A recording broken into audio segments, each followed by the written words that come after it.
Gracias, es un gusto saludarles, que nos acompañen en esta tarde. Efectivamente, este primer panel es para conocer la experiencia de la sociedad civil en cuanto a la atención y contención de la violencia masculina contra las mujeres y las niñas, con particular énfasis en este contexto de emergencia sanitaria. Sin embargo, sabemos que el trabajo que hacen las personas que van a estar compartiendo sus experiencias, pues tienen una larga trayectoria en este campo, han desarrollado muchos esfuerzos desde sus organizaciones o desde las instancias en las que colaboran, incluso a título personal, profesional, han aportado mucho al campo del trabajo con hombres y las masculinidades desde el enfoque de género, y pues es un privilegio contar con las voces y experiencias de estas personas. Enseguida les voy a presentar, pero también me parece muy importante recordar que la acción que están haciendo en este momento de la emergencia sanitaria es una contribución valiosísima para este campo nuevamente. ¿Por qué? Porque hemos identificado por un largo periodo que el trabajo con hombres y desde el enfoque de género es un asunto todavía pendiente de estar presente de manera transversal, sistemática, institucionalizada, desde los servicios públicos, desde las políticas públicas, así que retomar la experiencia de la sociedad civil es fundamental y me parece que la información que están recabando estas organizaciones, estas personas, también va a ser muy importante tomarla en cuenta. Entonces, para la primera participación de este panel nos acompaña el doctor Beno de Keyser. Beno de Keyser es mexicano, padre de 4 hijas, médico cirujano por la UNAM, tiene una maestría en antropología social por la Escuela Nacional de Antropología e Historia y doctorado en salud mental comunitaria por la Universidad Veracruzana. Ha sido docente en educación, participación social y temas de género en una docena de instituciones de educación superior. También becario con Ashoka, la Fundación MacArthur y la Universidad de Columbia y Open Society Institute. Es fundador y socio de Salud y Género AC. Desde 2007 es docente investigador del Instituto de Salud Pública de la Universidad Veracruzana, además de participar en las maestrías de género y en la de salud, arte y comunidad. Fue coordinador en México de la Red Internacional Men Engage, Hombres, Equidad y Políticas Públicas hasta 2018. Ha publicado en la revista Nueva Antropología, así como en las universidades de Guadalajara y Michoacana, el CIESAS, UNIFEM, el Colegio de México, UNESCO, Population Council y la Organización Panamericana de la Salud. Beno de Keyser nos acompaña desde el estado de Veracruz y adelante, por favor, Beno, con una participación de hasta 8 minutos y voy a presentar en la pantalla unas tarjetas cuando quede 1 minuto de tiempo o cuando el tiempo se haya acabado, por favor. Muchas Gracias. gracias por la presentación. Gracias por la iniciativa. La semana pasada tuvieron un evento. Este evento también va dedicado a una mejor situación de las niñas, las mujeres y de los propios hombres. No puedo compartir pantalla, Isabela. Enseguida ponemos tu presentación. Ah, bueno, ya está todo controlado. Bueno, efectivamente, hemos venido estando preocupados por qué pasa con los hombres, el efecto que tenemos los hombres en diferentes ámbitos de la sociedad. Y esto ya tiene rato y en la contingencia es algo que se está reactivando, se está profundizando. En el caso de muchos hombres, yo estoy seguro que hay otra proporción de hombres que en el repliegue está logrando aprender a hacer otras cosas, a negociar toda una serie de situaciones y conflictos. Mi presentación se llama Los hombres ante la contingencia y dentro de la contingencia. Si me pasa la siguiente, por favor. Esta presentación es parte del trabajo con Cómplices por la Equidad, desde la experiencia de HR Vida, hombres responsabilizándose de su vida, y también muy asociado a lo que voy desempeñando en la Universidad Veracruzana. ¿Cuál es nuestro diagnóstico? Estamos muy preocupados porque la contingencia y el quedarse en casa no se convierte en un factor protector para muchas mujeres, para muchas niñas, creo que también para personas de adultez mayor. Realmente es fuerte, esta imagen anda circulando. Ellas no se salvaron aún estando en casa, pero no se salvaron de la violencia machista. No sé si el dato que anda circulando es el correcto, incluso hay dificultades para tener acceso a datos precisos sobre mortalidad. Sabemos que los homicidios han aumentado, los diferentes eventos que tienen que ver con la violencia sexual también han aumentado. Y por otro lado, hay un claro aumento en las llamadas y las peticiones de ayuda para poder refugiarse. Siguiente, por favor, Isabela. Entonces, esto realmente es un panorama muy, muy preocupante. Venimos trabajando desde hace muchos años junto con muchísimos colegas en el continente y otros países, tratando de identificar los costos de la masculinidad hegemónica. La masculinidad hegemónica paga un precio también en la propia salud de los hombres y genera toda una serie de situaciones en la vida de las mujeres. Del lado izquierdo ven ustedes toda una serie de efectos sociales de la masculinidad, que incluye también los crímenes de odio, aparte de los feminicidios. Esta es una visión de las Américas, de un documento que hicimos para OPS. Y del lado derecho hay algunas de las manifestaciones también en la vida de los hombres y que son producto de esta masculinidad. Pensamos en el diseño de un iceberg, pero vimos que tanto de esto está, como dice un colega inglés, Peter Baker, oculto a plena vista, que realmente la mayor parte del iceberg está fuera del agua. Y lo que está por debajo del agua es una serie de situaciones que todavía no logramos hacer visibles y que la pandemia quizá ayude a hacer más visibles. Y entre esas cosas está el malestar de los hombres. Estar mal en su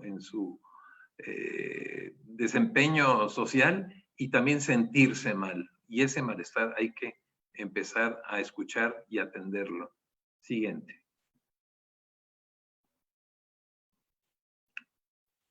¿Qué pasa con los hombres? Hemos tratado de mantener activos los diferentes grupos, tanto en Jalapa como lo que escucho en otros estados. Y los hombres, igual que sus familias, están pasando por situaciones de miedo, tristeza y soledad, pero que luego no se pueden expresar. Irritabilidad, enojo, ansiedad. El tema de la pérdida de los ingresos, la pérdida del trabajo, afecta a uno de los ejes centrales de la identidad masculina. Y es interesante cómo metaforizan este encierro. Para muchos hombres es sentirse como un león enjaulado y así lo sienten sus parejas también. Y esto supone un grave riesgo de violencias hacia las mujeres, niñas y niños, adultos mayores y también otros hombres.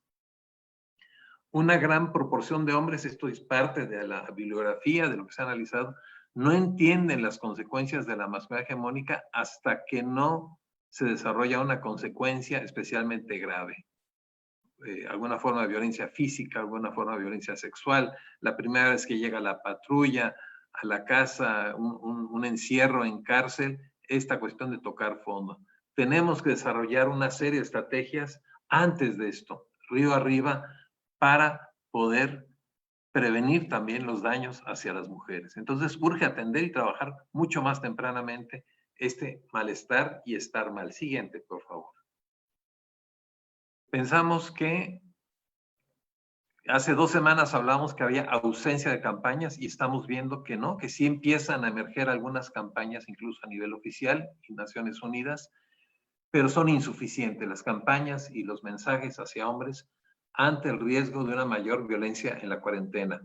En las conferencias de las 7 ya se ha hablado de la salud mental en general, se ha hablado de la situación de las mujeres, pero no se ha hablado suficientemente sobre el papel que estamos teniendo los hombres. Y esto es histórico. El 8 y 9 de marzo se generó una conmoción también en los hombres que estábamos empezando a recoger el sentido de escuchar y atender. Y bueno, en la cuarentena hay que seguir trabajando y después de ella también. Siguiente. Vean 2 de los ejemplos de lo que ya anda circulando y lo aplaudimos, esta campaña de la ONU, en términos de una mayor colaboración, una mayor corresponsabilidad de los hombres Y Indesol, interesantemente, tiene varios carteles que le hablan a los hombres para estar en una mejor situación. Siguiente. Vemos en la siguiente, por favor. Hay un ciclo que ya José Alfredo mencionó. Si me pasa a la siguiente. Hay un ciclo con 3 elementos que están articulados. Estas campañas están tendiendo a verlas separadas y pensamos que tienen que unirse. Está la parte de la salud física y la salud mental de los hombres. El tema de los hombres diabéticos, el tema del malestar de los hombres, del miedo de los hombres que no se expresa, el no poder entender qué está sucediendo y a partir de ahí tener unos primeros auxilios para poderlo resolver y que eso no, esa irritabilidad, esa desesperación, no genere violencia, sino al contrario, el poderlo trabajar para que genere buen trato y sana convivencia y prevención de la violencia en la familia. Y junto con eso, es un eje integral en la corresponsabilidad de la crianza y también en el trabajo doméstico. Y esto debe de reflejarse en iniciativas que van desde el nivel nacional hasta el nivel local. Siguiente.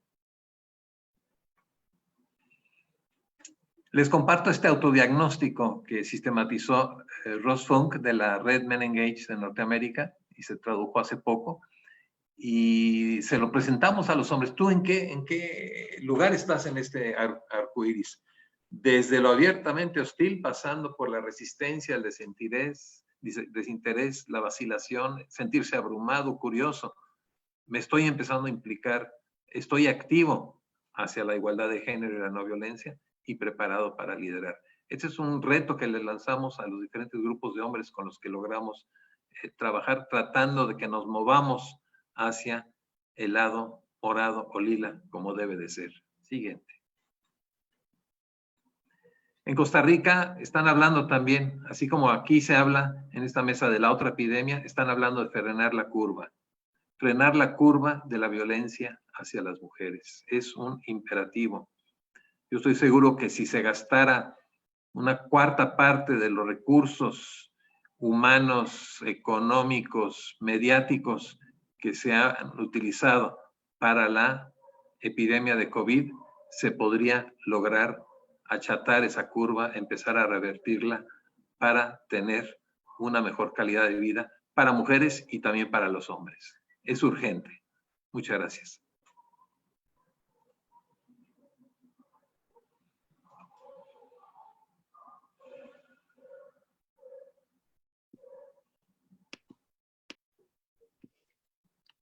Muchas gracias a Beno de Keyser, muchas gracias por estas reflexiones.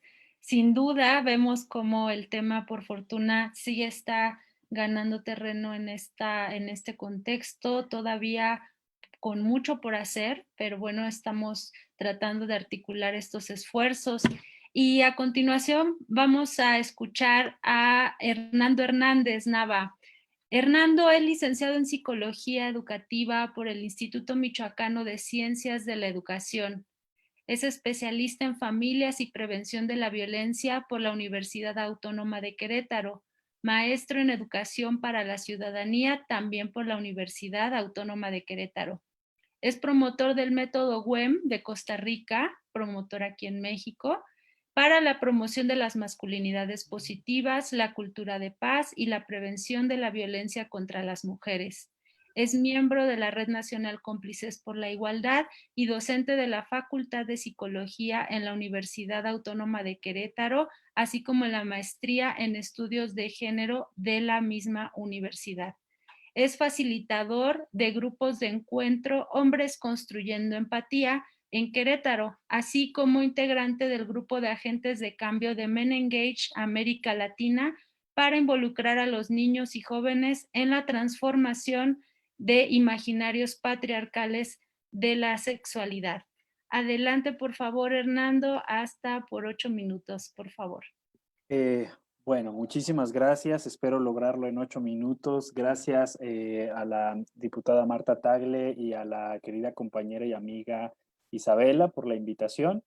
Es un foro, estimamos, muy importante. Desde el inicio de la contingencia podíamos anticipar cuáles iban a ser los efectos que la contingencia iba a tener en los hogares mexicanos, y ahora estamos viendo las cifras que van justo a la par de una curva a la alza en la violencia en los hogares, quizá no tanto en los feminicidios como se venía presentando, pero sí sobre todo en las llamadas al 911 por razón de violencia sexual principalmente. Entonces, si me ayudas, Isaac, con la siguiente, porfa. Bueno, nos invitaron al foro y nos colocaron en la parte de la sociedad civil, y sabemos que la sociedad civil en México tiene una historia en la participación desde el temblor del 85, en el 2017, y la importante participación de las mujeres en la contingencia, de las mujeres jóvenes y los hombres jóvenes, de cómo participaron de manera emergente. Y bueno, actualmente es curioso porque se nos pide que, a diferencia del 2017, donde las y los jóvenes salieron al espacio público al apoyo a la contingencia, ahora se nos pide como ciudadanas y ciudadanos que estar en casa. Es decir, pareciera entre comillas más fácil, pero nos ha costado muchísimo trabajo permanecer en casa. Es una acción ciudadana que parece sencilla, pero estamos viendo que es más complejo de lo que nos imaginamos. Y bueno, ahora las redes sociales y este tipo de dispositivos están desarrollando una especie de ciudadanía digital, como este foro, que permite discutir sobre temas de relevancia desde la comodidad de nuestro hogar, en chanclas y como sea. Entonces, seguimos, por favor. En Querétaro, en el ámbito local, estamos viendo, como ya proponía Beno, una movilización importante a partir del 8 y 9M.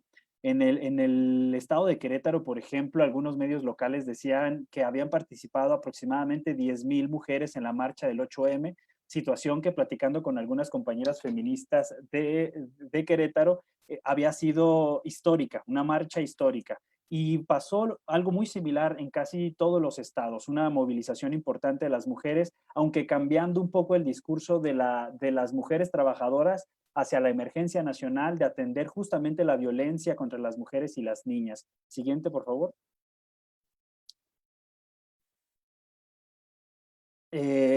También sabemos que a nivel internacional el involucramiento de los hombres ha sido señalado ya por diversos instrumentos, que, por ejemplo, el programa de acción de la Conferencia Internacional sobre la Población y Desarrollo en el Cairo en el 94, donde se hablaba principalmente de los comportamientos sexuales y reproductivos de los varones, involucrarlos en ese ámbito. En la conferencia de Beijing también se hablaba de afirmar que los intereses de las mujeres pueden ser enfrentados solo en asociación con los varones, y recientemente la resolución 3510 del Consejo de Derechos Humanos hablaba de destacar las principales enseñanzas que tenían sobre la participación de los hombres en la promoción y el logro de la igualdad de género, esto en junio del 2017 en Ginebra. Siguiente, por favor. De tal suerte que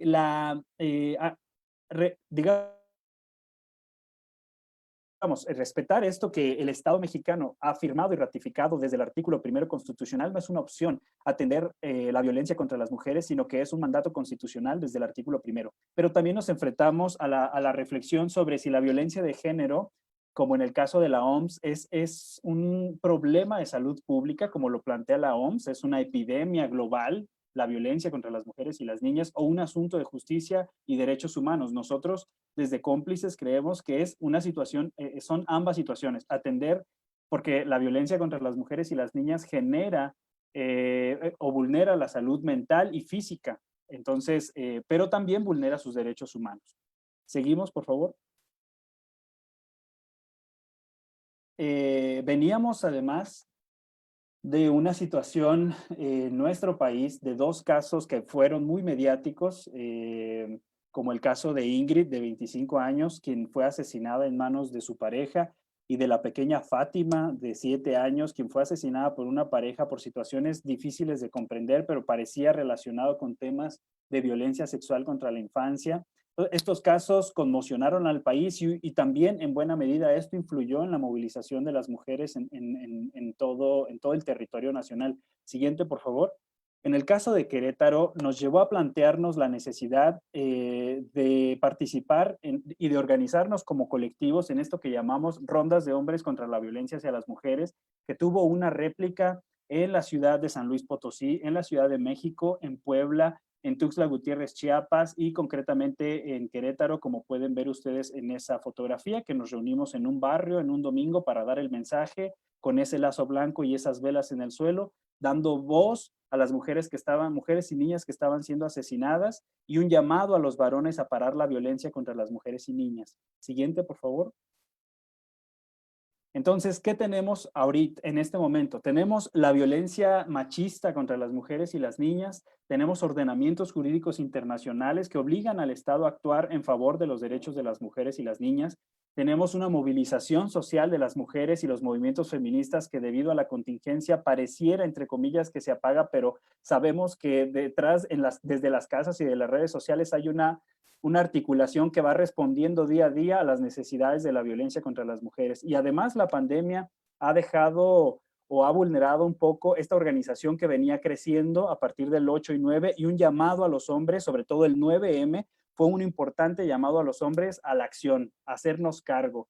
En Querétaro recibimos llamadas de empresas, de centros educativos privados y públicos, de compañeros que trabajan en centros educativos para jóvenes y para infancias incluso, de ir a hablarles sobre la violencia machista y por qué las mujeres no estaban en las escuelas, por qué las mujeres no estaban en el espacio público ese día. Nos buscaron para reflexionar un poco con ellos. En la Universidad Autónoma hicimos lo propio. Entonces, pues esto es lo que teníamos antes, digamos, del COVID, el escenario previo. Siguiente, por favor.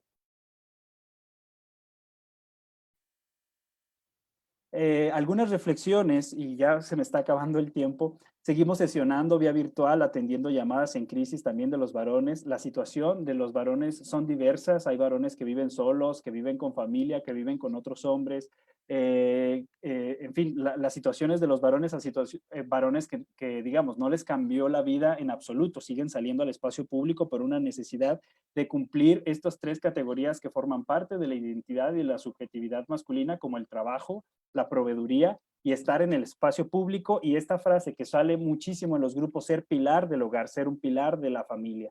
El vínculo de las parejas también se está viendo puesto en tensión, la relación con los hijos e hijas sobre la carga de trabajo y mayor carga de trabajo para las mujeres, como ya lo mencionaron los compañeros anteriormente, y bueno, la salud mental y los malestares derivados de la contingencia, que en el caso de los varones se traducen en violencia contra los integrantes de las familias y cuando no, contra sí mismos en el aumento del consumo del alcohol, del tabaco u otras sustancias. Siguiente, por favor. Y bueno, finalmente, nuestro alcance en Querétaro realmente por la situación, nosotros somos un colectivo que estamos vinculados con la Universidad Autónoma de Querétaro, pero tenemos un alcance acotado principalmente a hombres que ya participaban en los grupos, en terapia grupal, en talleres, incluso en formación académica. Hemos tenido incidencia nacional y local para colocar la atención a los hombres como un tema urgente en el plano de la intervención. Aunque también tenemos el desafío de cómo vincularnos con instituciones que no tengan fondos para los mecanismos de adelanto para las mujeres. Ese es un desafío para todas las personas que trabajamos masculinidades. Identificar a los hombres como población objetivo de las políticas de Estado con perspectiva de género y enfoque de masculinidades para prevenir la violencia, no solo como perpetradores de la misma, sino como agentes de cambio, acciones también que promuevan la salud dirigida a los varones, no como la ausencia de la enfermedad, sino como una vida con bienestar, y la corresponsabilidad nuestra, incluyendo políticas que favorezcan el ejercicio de la paternidad. Más adelante daré un anuncio que lo dejo en lo dejaría por el momento aquí, Isa, y ya el anuncio lo doy más tardecito. Muchísimas gracias, Hernán, gracias por el tiempo, por limitarte a los minutos que habíamos considerado. Y bueno, pues muy importante escuchar esta experiencia que por lo visto no solamente se queda en la experiencia de Querétaro, sino que hay una articulación importante con otros estados de la República. Me parece que has abordado un panorama importante de cómo el tema se articula con disposiciones existentes en el ámbito internacional y sobre todo con un aspecto importante que es la articulación con el movimiento feminista, el movimiento amplio de mujeres, porque sin ello tenemos un riesgo muy alto, muy grande de no estar contribuyendo efectivamente a la igualdad sustantiva y también pues reconocerlo, el riesgo de incluso caer en un reciclaje del machismo, y bueno, eso es lo que quisiéramos evitar en todo momento. Muchísimas gracias, Hernán. Ahora vamos a escuchar la experiencia desde la Ciudad de México, en la voz de Mauro Vargas, de la organización Gendes AC. Mauro estudió sociología en la Facultad de Ciencias Políticas y Sociales de la UNAM y la maestría en Ciencias Sociales con especialidad en estudios sobre Estados Unidos de Norteamérica en la Universidad de las Américas de Puebla. Se capacitó como facilitador de grupos de reeducación para hombres agresores en el CCBIM en San Francisco, California, y se formó como psicoterapeuta en el Instituto Humanista de Psicoterapia Gestal de la Ciudad de México. Se ha especializado en el análisis de las masculinidades, es autor de libros y artículos publicados en revistas científicas, especializadas y de divulgación, así como ha participado en numerosos espacios de análisis e intercambio en México, en el extranjero y en medios de comunicación.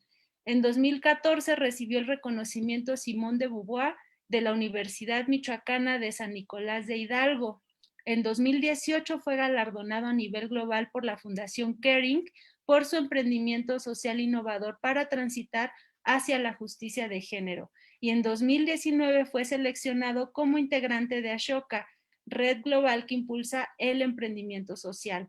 Actualmente es director general de Gendes, institución dedicada al desarrollo de relaciones de género respetuosas, equitativas e igualitarias desde la construcción de masculinidades no violentas y desde el trabajo con los hombres. Muchas gracias, Mauro. Adelante. Hasta Al contrario, Isabela, muchísimas gracias a ti. Por supuesto, muchas gracias a la diputada Marta Tagle por haber provocado este espacio de encuentro para reflexionar de una manera crítica, pero también propositiva sobre el posicionamiento y la actuación y la responsabilidad que tenemos los hombres para avanzar hacia la igualdad sustantiva, en este caso en el marco de la pandemia. Pues bueno, yo me voy a acotar. Yo trabajo en Gendes, un espacio que está dedicado a eso, a promover la participación de los hombres con ese propósito de que nos sumemos al trabajo que históricamente han realizado muchas mujeres para impulsar la igualdad, y en este caso es más que dialogarla y discursarla, vivir la igualdad como un ejercicio práctico cotidiano en todos los ámbitos. En este caso, o en la coyuntura que nos toca estar padeciendo a nivel global y de manera muy específica en México respecto del aislamiento que se ha provocado a raíz del manejo de la pandemia por las disposiciones oficiales, pues bueno, nosotros en el equipo desde un principio observamos dos lógicas. Por un lado, se avecinan, o esto está provocando cambios estructurales y se avecinan algunos efectos de largo o de gran impacto en ese sentido, que van a generar, digamos, mecánicas distintas en las relaciones humanas y sobre todo, o también en cuanto a hombres y mujeres. Obviamente el espacio privado, que es el hogar, que en este momento cobra un gran significado por el aislamiento, pues está teniendo ya muchas modificaciones en ese sentido. Y desde que preveíamos el confinamiento, nos reunimos para generar un plan emergente para cómo afrontar como equipo la pandemia, o esta etapa del confinamiento más bien, ¿no? Y entonces definimos 4 estrategias que voy a describir de manera muy rápida. La primera es la de atención, la otra es sobre información, una más sobre difusión y una última sobre alianzas, que obviamente todas se están activando, las estamos activando en este momento de manera simultánea. En cuanto a la estrategia de atención, vimos la necesidad, a partir de lo que ya se ha comentado, el hombre de repente no encuentra espacios para poder canalizar sus inquietudes, le cuesta mucho trabajo manejar sus emociones y a veces no sabe cómo canalizar desde ahí, sobre todo el enojo, gestionar el enojo, que es como una de los sentimientos, de las emociones que más se nos autoriza socialmente y desde el cual muchas veces se generan violencias. Pero ocurre que muchas veces no estoy enojado, pues siento tristeza por lo que me dijiste o me dolió lo que me planteaste o tengo miedo de que te vayas, cualquier cosa, y lo traduzco en enojo y desde ahí a veces violencia. Eso se puede agudizar ahora en casa y entre otros asuntos, el miedo a la enfermedad como tal, a contagiarte, es decir, este proceso que implica infectarte y luego en algunos casos adquirir la enfermedad y eventualmente pues llegar a situaciones muy complejas. En el imaginario de muchas personas eso está cobrando pues significados muy fuertes respecto de lo que es el miedo, y gestionarlo es importante. Entonces abrimos una línea de atención telefónica, que es el teléfono es el 5264-2011, 5264-2011, desde cualquier punto de la República pueden marcar y estamos recibiendo llamadas de muchos lados, lo cual implicó diseñar un protocolo para atender de una manera homologada a cada persona, obviamente ofrecer la atención con un enfoque humanista, desde la perspectiva de género con enfoque en masculinidades, y desde ahí, pues obviamente poder ofrecer la confianza que la persona necesita para desahogarse. Y todo esto lo estamos trabajando también con un protocolo que implica rescatar cada llamada en una base de datos para después dar cuenta de todo lo que está ocurriendo en esta etapa. Ya van varias, ya ahorita llevamos más o menos en un mes 112 llamadas, y pues bueno, no puedo detallar ahorita lo que está emergiendo, pero sí puedo comentar nada más que están surgiendo cosas pues muy fuertes, pero que afortunadamente sirven para atenuar o atemperar que en cada hogar, en cada uno de esos hogares, no evitemos violencias. La estrategia de atención se complementa con lo que también en otros espacios se está dando, ¿no?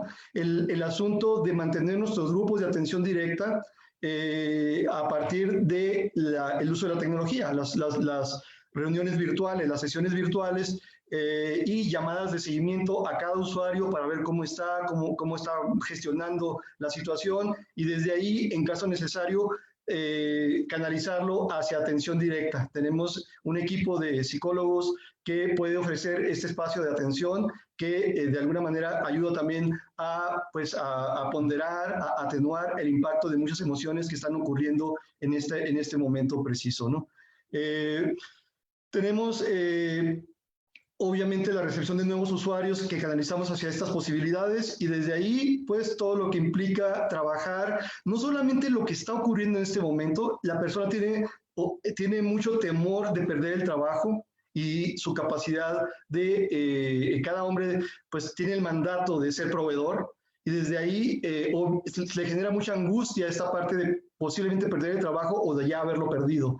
Y entonces les estamos ofreciendo la idea, y como a nivel sugerencia, de generar planes a mediano y largo plazo para ir atenuando esa cosa. No te que me quedes pasmado ahorita, actúa para ir, una vez que se recupere la situación normal dentro de lo que vaya a caber después de todo esto, para pues activarte y no esperarte hasta que ya haya terminado el confinamiento. Luego, la tercera estrategia es la de información. Como muchos de ustedes saben, hemos elaborado de manera creativa varios infografías, banners y videos que hemos colocado en nuestras redes sociales. Si ustedes visitan la página electrónica o el Twitter o el Instagram de Gendes, se van a dar cuenta de todos estos materiales. Son videos, infografías que le están hablando al hombre sobre todo en 4 ejes. ¿Qué puedes hacer para estar bien contigo mismo? ¿Qué puedes hacer para estar bien con tu pareja? ¿Qué puedes hacer para estar bien con tus hijas e hijos dependiendo de la etapa de ciclo vital en la que estén? Si son bebés, si son niños pequeños, si son niños en etapa primaria, secundaria o adolescentes, o si son jóvenes. ¿Qué puedes hacer en otro momento para los adultos mayores y para las familias extensas cuando esto aplica? Entonces, generamos este tipo de información que puede ser muy útil para que cada persona pueda canalizar a partir de ciertas herramientas que proveemos, que van desde el asunto básico de aprender a respirar, de tomar un tiempo fuera, de procesar, de escuchar bien a tu pareja, etcétera, a tu hijo, dialogar, tratarlo con ternura, etcétera, etcétera, opciones que les pueden llevar a modificar esquemas de actuación que tradicionalmente venían ocurriendo y que esperemos que estén siendo útiles para todas partes. Y la parte de los videos, pues tiene 3 etapas. Una que hicimos nosotros como Gendes, como equipo, las diseminamos, tuvieron relativo impacto, y hace un par de días lanzamos un video que se hizo con el acompañamiento de varios actores que están dentro del mainstream, digamos, de la actuación en México. Y sí, no es lo mismo que yo exprese una idea a que la diga Damián Alcázar o Tenoch Huerta, ¿no? O el Omar Chaparro. Ellos tienen mucho más impacto. Este video nos está generando mucha más, está provocando que haya muchas más llamadas, lo cual es muy importante. Y pues la idea es que en mayo vamos a lanzar otro a partir de un esquema de animación. Finalmente, hablar de las alianzas. Gendes no podría lograr muchas cosas si no tuviéramos una red de alianzas a partir de las cuales podemos impactar con mayores audiencias y ante poblaciones con las que no podemos llegar. Es difícil llegar a la población migrante, es difícil llegar a las poblaciones en cárceles, es difícil llegar a poblaciones con situaciones de discapacidad o de la tercera edad de manera directa. Pero hay personas o hay organizaciones que están trabajando con esas instancias, y lo que ofrecemos es todos los instrumentos que hemos generado, se los aportamos para que puedan también usarlos y replicarlos con el acompañamiento metodológico que podemos ofrecer en todo momento en una lógica corresponsable. El trabajo, pues bueno, sabemos que es arduo, que es de largo aliento, porque hay que trabajar también en el sentido estratégico de lo que va a ocurrir después de la pandemia, después del confinamiento. Entonces, en ese después que también estamos preparando ciertas acciones. En octubre tenemos la idea de ofrecer abrir un evento público para dar cuenta de todo lo que hemos aprendido y también colocar ideas innovadoras que permitan generar impactos mucho más amplios. Gracias. Muchísimas gracias, Mauro. Muchas gracias también por la creatividad que se muestra, ¿no?, al momento de diseñar las estrategias, de hacer llegar a más audiencias este mensaje. Entonces, agradecemos mucho tu experiencia, que nos la compartan desde Gendes. También queremos informar a las personas que nos escuchan, que siguen la transmisión mediante Facebook, que pueden colocar sus preguntas o comentarios en la propia transmisión, para que en la ronda final que tengan nuestros ponentes puedan abordar de manera general pues todo las inquietudes que ustedes tengan. Vamos hacia el final de este panel con la participación de Nico Nogués. Nico Nogués es activista con foco empresarial, defensor de los derechos humanos y medioambientales, divulgador creativo y director creativo y estratégico. Focaliza toda su experiencia en ayudar a las empresas a usar sus estrategias, su creatividad y sus recursos como motores de cambio social que beneficia a la sociedad y potencia el desarrollo sostenible de las compañías. Desempeña esta labor desde hace más de 14 años, primero en paralelo a su carrera como publicista y luego, tras dejar el mundo de la publicidad, como consultor estratégico y director creativo, fundador de la firma consultora isamiracle.org, especializada en activismo empresarial, y también del Instituto de Machos a Hombres, un instituto especializado en crear programas reeducativos y de asesoramiento para empresas sobre masculinidades positivas y para fomentar la igualdad sustantiva, la diversidad y la inclusión, así como desafiar el machismo tanto en la sociedad como dentro del mundo empresarial.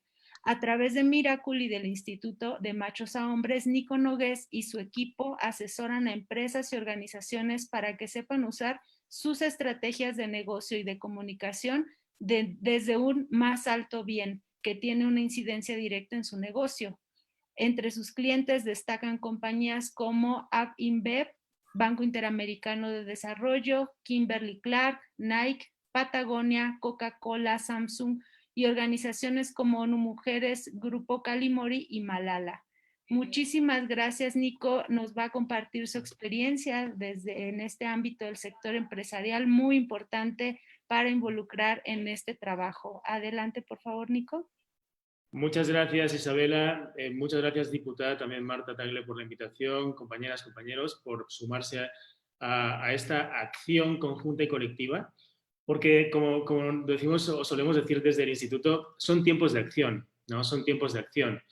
Nosotros tenemos muy claro también como instituto que hoy en día el tema de la igualdad, de la diversidad, de la inclusión, gracias a la lucha feminista, gracias a esas 4 olas, 200 años de trabajos de los feminismos, han aplanado mucho el terreno, lo han allanado para que haya una toma de contacto con esta conversación y que cada vez hayan más personas interesadas en la conversación, pero siempre decimos que la igualdad, más allá de un sustantivo, es un verbo, ¿no? Porque la igualdad es una acción, requiere una acción práctica, cotidiana, día a día, en cada estamento individual y colectivo.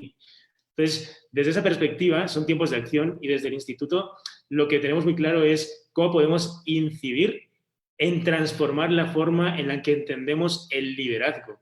Porque, de hecho, como se entiende el liderazgo, aparte de ser hegemónico y particularmente masculino, si nos atendemos a la historia, el liderazgo está entendido como algo que es sinónimo de imponer, someter, controlar, conquistar, expoliar, dominar a todo lo que nos rodea, básicamente, empezando por nosotros mismos, nuestras emociones, nuestros sentimientos, nuestra capacidad de mostrarnos vulnerables, nuestra capacidad de establecer una empatía o un interés con quien tenemos delante, llámese pareja, con otras personas, con otros congéneres, llámese con el planeta. Es decir, esta forma de liderar que históricamente ha estado proyectada hacia la esfera pública, básicamente es un malentendimiento de lo que debería implicar el liderazgo, que pasa por entender el cuidado, ¿no?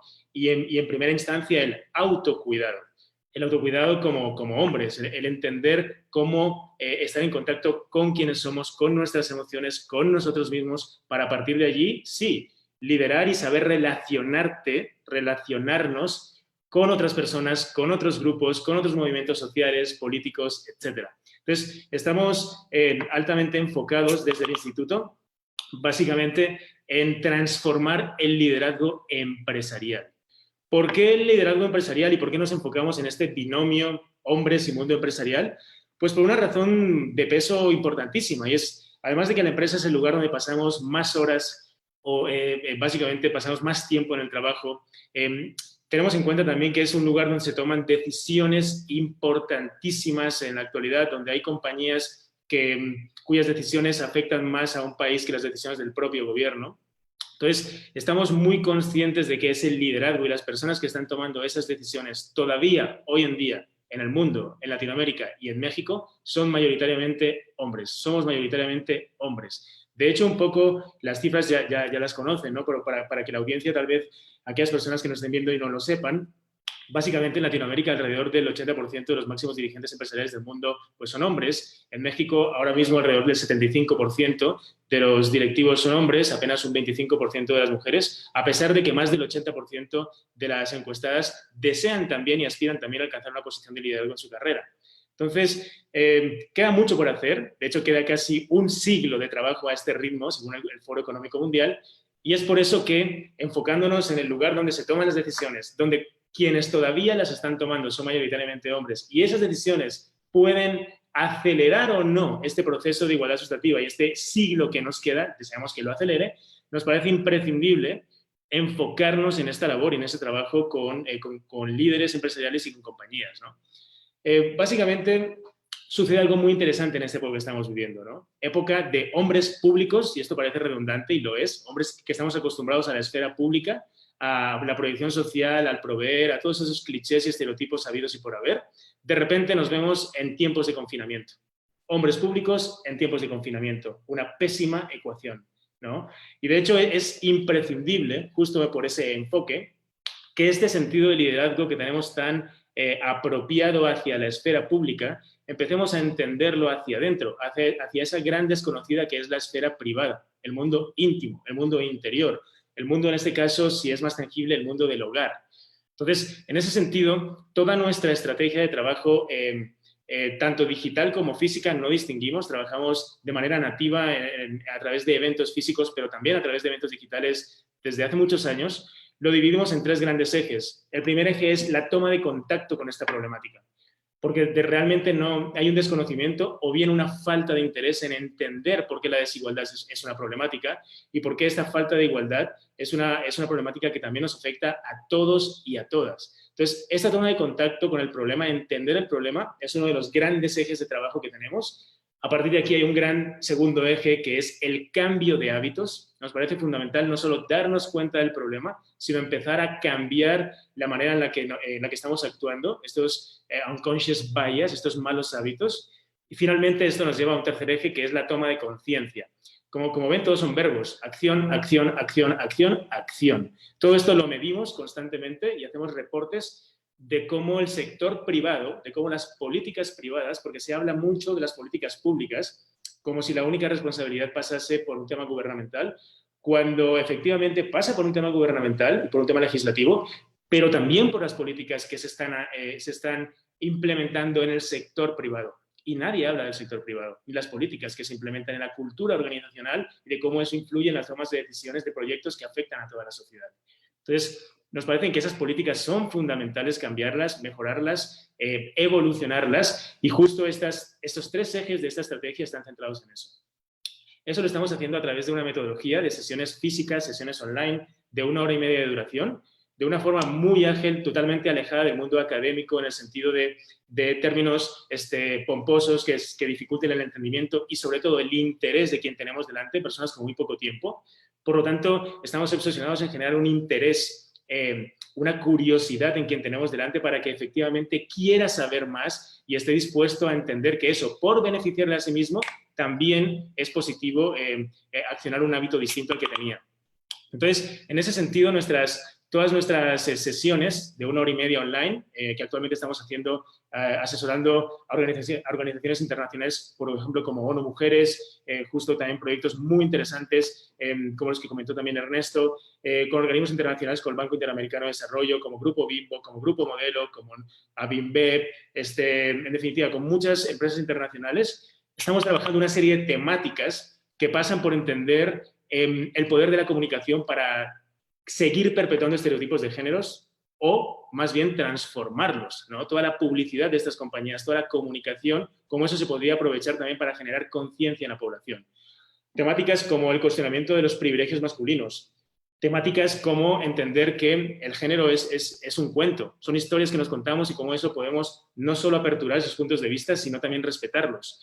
Entender el consentimiento, la importancia del no, entender la necesidad de hackear a este macho que todos llevamos dentro, entender cuál es nuestro rol como hombres en un contexto de reivindicación de los derechos de las mujeres, entender que nuestro rol es más de accionabilidad demostrable de aliados, no intentar ser más feministas que las propias feministas, no intentar protagonizar una lucha que no es nuestra, entender conceptos empresariales que afectan las dinámicas de trabajo como el mansplaining, entender cómo la pornografía ha incidido mucho en la forma en la que estamos entendiendo nuestra intimidad de pareja, de relaciones, etcétera, en la que una persona somete y la otra es sometida. Entender cómo aperturar nuestra vulnerabilidad, entender cuál es esa paternidad como un superpoder a tener en cuenta, entender nuestra responsabilidad sexual. Son una serie de temáticas que estamos implementando constantemente a nivel digital y a nivel físico, ahora mismo digital sobre todo, con todos los organismos y las empresas que les comentaba antes, ¿no? Entonces, actualmente tenemos 2 grandes líneas de trabajo para ir cerrando la intervención. Una consistente en un programa de círculos para el fortalecimiento de este liderazgo evolutivo, así le llamamos, y pasan por entender el autocuidado como una gran herramienta y una gran oportunidad para aprender a liderar mejor. Y eso implica cuidado del hogar, cuidado de nuestras relaciones. Eso implica otra herramienta que es entender la gestión del tiempo, la gestión de las emociones, la corresponsabilidad, la correspondencia, la escucha activa, el mirroring, la verificación, una serie de herramientas que efectivamente enriquecen el liderazgo, si lo vemos desde un punto de vista profesional, y al mismo tiempo y sobre todo evolucionan esa forma tan hegemónica de entender y sobre todo de malentender lo que entendemos todavía por liderazgo, ¿no? Esa forma caduca ya y del siglo XX liderada por leyes del siglo XIX. Y a partir de ahí tenemos un segundo eje de trabajo que es un programa de apoyo emocional.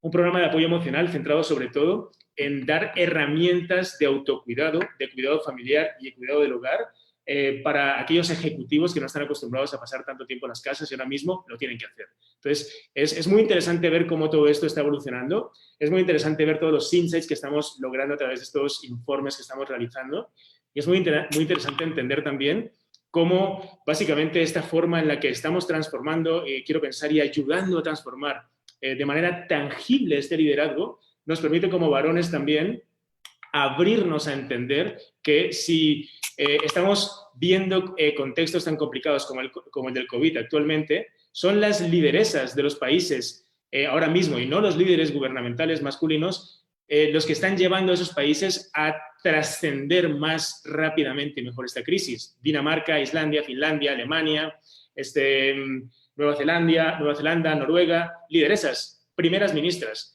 Mucho que aprender ahí, mucho que aprender en esa forma de liderazgo evolutivo, y eso es precisamente lo que llevamos haciendo ya desde hace años con las compañías con las que estamos trabajando. Entonces, no quiero extenderme mucho más y finalmente solo invitar a todas las personas que nos escuchen a enfocar esta igualdad como un verbo, como una acción y no como una bandera o como un discurso, que queda muy bien. Pero yo siempre digo que con buenas intenciones no llegamos a la vuelta de la esquina, y la buena intención no va a acelerar este proceso de un siglo, lo va a acelerar nuestras acciones cotidianas. Así que mil gracias por esta oportunidad de intervenir. Muchas gracias, Nico, muchas gracias. Qué importante experiencia la de este sector. Bien dices, es un sector muy importante que tenemos que involucrar de manera más activa, y por cuestiones de tiempo vamos a hacer la última ronda de participaciones, por favor, de comentarios finales. Sin embargo, hemos recabado algunas preguntas que, más allá de plantearlas directamente o para que las respondan una por una, me gustaría podérselas leer y que ustedes puedan retomarlas para sus comentarios finales si así lo desean. De cualquier forma, quedan abiertas, ojalá detonen el diálogo y el vínculo con las personas que las han planteado vía Facebook. Y estas preguntas son: ¿podrían compartir alguna estrategia de éxito a seguir para mitigar la violencia hacia las mujeres, siendo que en marzo ha sido uno de los meses más violentos? ¿La comunicación para la convivencia en el lugar debe ser asertiva o efectiva? ¿Habrá algún documento o información que permita la reflexión para controlar los cambios emocionales de cara a esta pandemia? ¿Por qué no enseñarle a los hombres a deconstruir mandatos en lugar de tranquilizarlo cuando vuelva a la normalidad la vida cotidiana?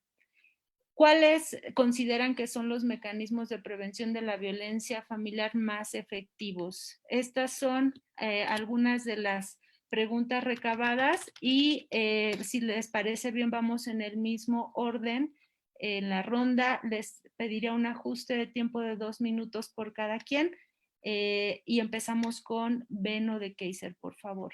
Bueno, en primera no queremos volver a la misma normalidad, y esperamos que esta crisis contribuya, en el caso de muchísimos hombres, a abrir esta necesaria conciencia. Y para eso quiero retomar una décima de Diego Galde, leída por Bruno Rubio, que tenemos aquí, y que la estuvimos circulando mucho en el 9M, el día que se ausentaron las mujeres. Muchos hombres pudieron escuchar esa décima. Si la podrías poner, y con eso yo cerraría mi participación aquí.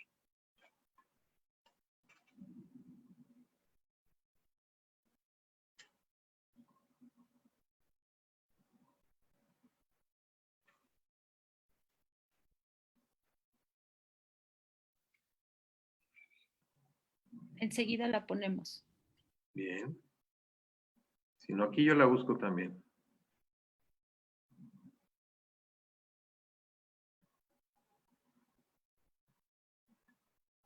La idea es cómo trabajar también desde la cultura popular y el arte, esos andamiajes tan importantes y que reproducen los estereotipos de género, cómo generar nuevos mensajes.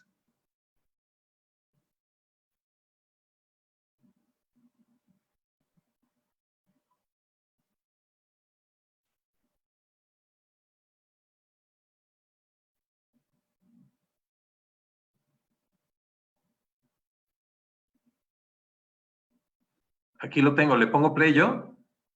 Si lo tienes para poner play, sí, por favor, Beno, gracias. A ver. Décima de Diego Ugalde. Esta herida es tan intensa que quiere incendiarse el hielo. Hoy me sorprende que el cielo no se caiga de vergüenza. Hoy nada lava la ofensa de la vida desollada. Hoy no se cura con nada la sangre de este país. Hoy brilla sobre el maíz la luna descuartizada. Hoy no quiero que te asombres cuando al mirarte al espejo veas al monstruo en tu reflejo desdibujando los nombres. Cansémonos de ser hombres porque está en juego la vida y la única salida es borrarnos de las manos estos puños tan malsanos que causan tantas heridas. Ayúdenme, compañeros, porque llegó nuestro turno de exorcizar a Saturno con argumentos certeros. Hoy no bastan los te quiero. Hoy el amor está en duda. Si otra compañera muda muere en el silencio infinito, tiempo es de escuchar el grito que convoca nuestra ayuda. Hoy ante este desconsuelo vengan a hablarnos de frente. Debemos ser diferentes de nuestros padres y abuelos. Somos la causa del duelo, la raíz de la violencia.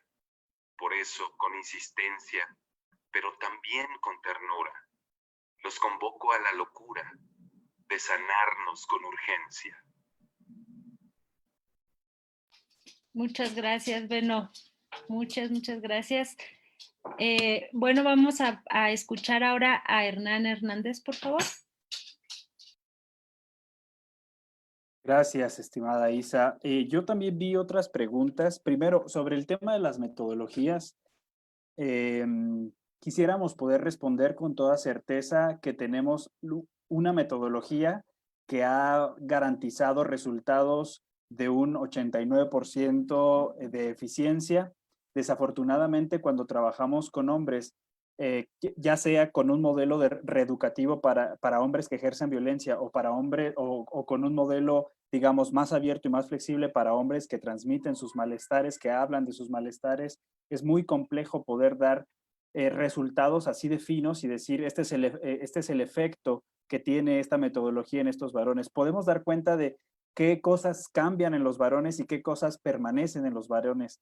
Incluso uno de los temas que tenemos en los grupos es que los hombres se comprometan con su proceso terapéutico. Con mucha frecuencia los hombres abandonan a la mitad, a la segunda sesión se sienten, entre comillas, curados y se van y no vuelven. Entonces es muy complejo que las metodologías puedan dar una respuesta así de certera.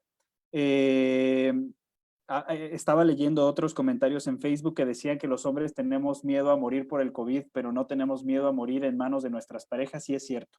No he escuchado tampoco en ninguna red social que haya hombres que se quejen de que pueden ser asesinados por sus parejas. Eso es un miedo que probablemente transiten más las mujeres. También leo comentarios que dicen solo los hombres podemos ver la violencia cuando se les ejerce a sus familias, a sus hermanas, a sus parejas. Pero yo no lo veo enteramente malo. Me parece que ese es un dispositivo, es un vehículo con el cual podemos trabajar con los varones. No se trata de cambiar a los hombres y hacerlos nuevos hombres o nuevas masculinidades. Se trata de que los hombres puedan reflexionar sobre esa forma tradicional de la masculinidad y qué efectos tiene en sus vidas. A partir de los mecanismos que ya conocen, no se trata de que los hombres dejen de jugar fútbol, sino de que cuestionen las formas tradicionales y machistas del fútbol, por ejemplo, ¿no? No se trata de que los hombres dejen, digamos, no se involucren, sí, se trata de que los hombres se involucren, por ejemplo, en el cuidado. Y último comentario, me parece que una estrategia comunitaria es importantísimo para prevenir la violencia contra las mujeres. Leía por ahí a alguien que después de escuchar golpes con los vecinos, el compañero fue y puso una nota de por ejemplo, un teléfono como el que ofrece Gendes, poner el teléfono de Gendes en la puerta de la familia y en algún momento alguien lo verá. Estrategias comunitarias donde la gente salga y pare la violencia y diga, estamos escuchando hasta nuestra casa que estás golpeando, y que la gente reaccione y dejemos de naturalizar la violencia contra las mujeres y las niñas. Tenemos que actuar en situaciones de cuidado cuando escuchemos que eso ocurre. Muchas gracias, Isa. Muchas gracias, Hernando, muchas gracias. Muy bien, ahora escuchamos por favor a Mauro.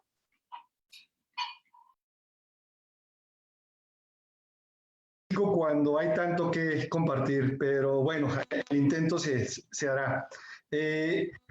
Fundamentalmente para mí es muy importante colocar pues la noción de que de lo que se está hablando es de la importancia de impulsar a nivel global, pero en México de manera muy específica, un cambio cultural. Estamos marcados todavía por una cultura patriarcal que nos da a los hombres, nos otorga a los hombres lógicas o nociones de poder desde el propio espacio cotidiano y privado que es la casa. Ahí voy creciendo, voy sintiendo que las mujeres nacieron para servirme, atenderme, cuidarme, y pues bueno, son falacias que lo voy creyendo a partir de muchos supuestos. Es la manera, digamos, de empezar a hacer ver cómo la diferencia sexual se convierte en desigualdad en otros ámbitos conforme vamos creciendo y socializando. Luego, hay que ver que para lograr este cambio hay que llegar a muchos hombres muy diferentes. Y ahí la interseccionalidad cobra un factor súper fundamental, pues, ¿no? Entender que hay realidades distintas en cada lugar, en cada región, en cada etapa del ciclo vital de la persona. No es lo mismo ser un niño que un joven, un adolescente, un adulto mayor. La parte importante de trabajar en prevención de manera simultánea a la atención. Porque se requiere, pues, que en un sentido modifiquemos muchos de estos elementos. Y pues aquí sí viene, yo creo, de una manera muy enfática, un llamamiento al Estado como un todo, entendido en sus tres poderes, ¿no? Hacia el espacio legislativo, que es para donde estamos ahorita, digamos, discursando, pero de una manera muy enfática, poder modificar el marco legal para incluir muchas acciones que tienen que ver con activar la responsabilidad masculina de una manera más efectiva. No solamente desde el marco punitivo, que es importante, pero también preventivo y de atención a ciertas demandas y necesidades que los hombres requieren para poder apuntalar muchas cosas. Finalmente, esto no sería posible si no se suma en una lógica sinérgica la academia, la sociedad civil y, como bien dice Nico, la iniciativa privada, ¿no? Porque ese todo que somos la sociedad, pues requiere de este gran cambio estructural, simbólico y sobre todo de prácticas en la socialización, en la vida cotidiana. Pues ojalá lo logremos. Lo que estamos haciendo aquí es aportar pequeñas sugerencias. El cambio ya lo estamos propiciando a partir de estos encuentros. Gracias. Muchas gracias, Mauro. Muchas gracias. Ahora vamos a escuchar a Nico Nogués, por favor. Perfecto, gracias. Pues para complementar un poco más bien lo que están diciendo los compañeros y no ser redundante, creo que sí es importante que como varones entendamos la urgencia de, valga la redundancia, entender el problema, ¿no? Como decíamos antes, esa toma de contacto que es la primera fase, lo esencial. Y tal vez eso pase por, si puedo recomendar una acción muy concreta, tal vez eso pase por dejar de decirnos que no todos los hombres somos iguales, ¿no? Porque pues eso no es ningún argumento, eso es una obviedad, ¿no? Y de hecho eso le resta gravedad a un problema que nos afecta a todos en términos cuantitativos y cualitativos y especialmente también, por supuesto, a las mujeres y también a nosotros. Siempre dicen, no, pero es que matan más hombres en el mundo que mujeres. Sí, pero es que el 95% de los homicidios del mundo los cometen hombres. Sí, están matando más hombres y los están matando otros hombres. Entonces, dejemos de decir que el problema no somos nosotros o que no todos los hombres somos iguales y básicamente entendamos pues, que en algún punto sí hay un patrón masculino, sí hay un patrón de conducta hegemónica masculina donde realmente sí todos los hombres en algún momento de nuestra vida hemos abusado de nuestro poder o de nuestros privilegios. Sí todos los hombres básicamente alguna vez nos hemos tomado a la ligera las reglas del consentimiento. Sí todos los hombres hemos piropeado. Sí todos los hombres hemos maplineado o lo seguimos haciendo. Sí todos los hombres alguna vez dijimos o escuchamos y no rebatimos que los hombres no lloran, no pegan, no juegan, corren como una niña. Sí todos los hombres estamos desorientados y no sabemos qué hacer en un contexto de reivindicación de los derechos de las mujeres. Entonces, empecemos un poco a asumir todos estos sís y a empezar a trabajarlos, porque esto nos abrirá múltiples oportunidades que sí, efectivamente, contribuirán a esto que llamamos igualdad sustantiva. Así es que mil gracias por esta invitación y esta posibilidad de participar. Muchísimas gracias, Nico. Y rápidamente vamos a escuchar a Hernando Hernández, quien tiene un breve anuncio que compartirnos.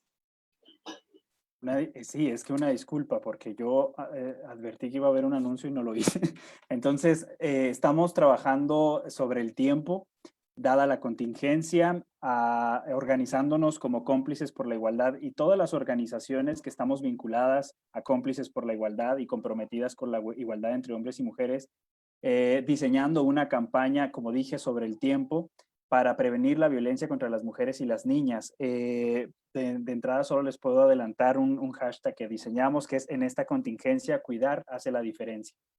Como habrá mensajes, spots como el que ya anunció Beno del compañero Bruno. Lo digo aquí porque ya logramos un alcance que no tenemos en otros momentos y me parece estratégico poderle decir a estas personas que cuando vean la publicidad que hace Cómplices por la Igualdad de esta campaña, nos ayuden a compartir mensajes. Queremos llegar a hombres de la vida cotidiana que no están vinculados a la academia, que están atorados en su casa y que no saben qué hacer. Estos mensajes están dirigidos para ellos. Entonces, para la gente que nos escucha y nos mira en este momento, cuando vean esta campaña de Cómplices, por favor,